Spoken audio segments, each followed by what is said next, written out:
కాంతారా సినిమాలో చూపించిన గుళిక దేవుడి కథ మీకు తెలుసా? ఒక రోజు పార్వతీదేవి కైలాసంలో చలికి మంట పెట్టుకుని కూర్చుని ఉంటుంది. ఆ మంట కాలి కాలి చివరికి ఆగిపోతుంది. ఆ బూడిదలో పార్వతీదేవికి మెరుస్తూ ఒక వస్తువు కనబడుతుంది. ఏంటబ్బా ఇది అని ఆ బూడిదలో చెయ్యి పెట్టి తీసుకోగా అది ఒక గులకరాయి. పార్వతీదేవి ఆ గులకరాయిని పట్టుకుని పరిగెత్తుకుంటూ శివుడి దగ్గరికి వెళుతుంది. స్వామి, నాకు బూడిదలో మెరుస్తూ ఈ గులకరాయి కనబడింది అని ఇస్తుంది. శివుడు ఆ గులకరాయిని చూసి, ఈ రాయిలో ప్రత్యేకత ఏమీ లేదు పార్వతి అని నవ్వుతూ నేలకు వేసి కొడతాడు. శివ పార్వతుల చేతి స్పర్శని పొందడం వలన ఆ గులకరాయికి ప్రాణం వస్తుంది. ఆ గులకరాయి నుండి వెలుగు వస్తూ కదులుతూ ఉందని, ఇదేదో విచిత్రంగా ఉంది, మనకి ఎందుకు ఈ సమస్య అనుకొని విష్ణువుని పిలిచి, ఇదిగో ఇది నీ కోసం ప్రత్యేకంగా తెచ్చాను అని శివుడు విష్ణువుకి ఇస్తాడు. విష్ణువు ఆనందంతో ఎప్పుడైతే ఆ గులకరాయిని పట్టుకుంటాడో ఆ గులకరాయిలో ఏదో శక్తి ఉంది అని అర్థమైపోతుంది. ఆ రాయి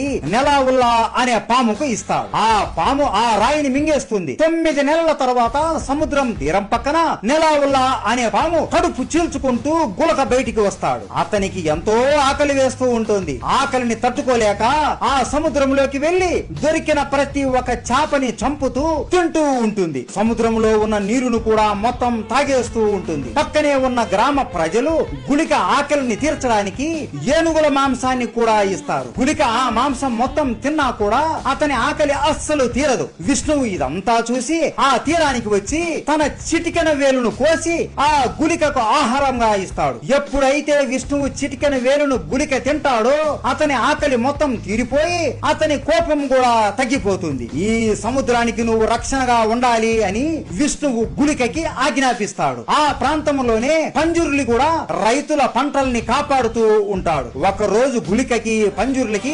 కఠోరమైన యుద్ధం జరుగుతుంది. ఆ యుద్ధం మామూలుగా ఉండదు. ఆ యుద్ధం సాక్షాత్తు దుర్గామాత వచ్చి ఆపుతుంది. మీరు ఇద్దరు ఇప్పటి నుండి సోదరులాగా ఉంటూ ఈ మనుషులని కాపాడుతూ ఉండమని ఆశీర్వదిస్తుంది. అప్పటి నుండి గుళిక పింజుర్లని ఒక అన్నలాగా కాపాడుతూ మనుషుల పంటల్ని అలాగే సముద్రపు నీటిని కాపాడుతూ ఉన్నారు. మీరు కాంతారా సినిమా చూసారా? కామెంట్ చేసి చెప్పండి. అందరూ చెప్పండి. హర హర మహాదేవ.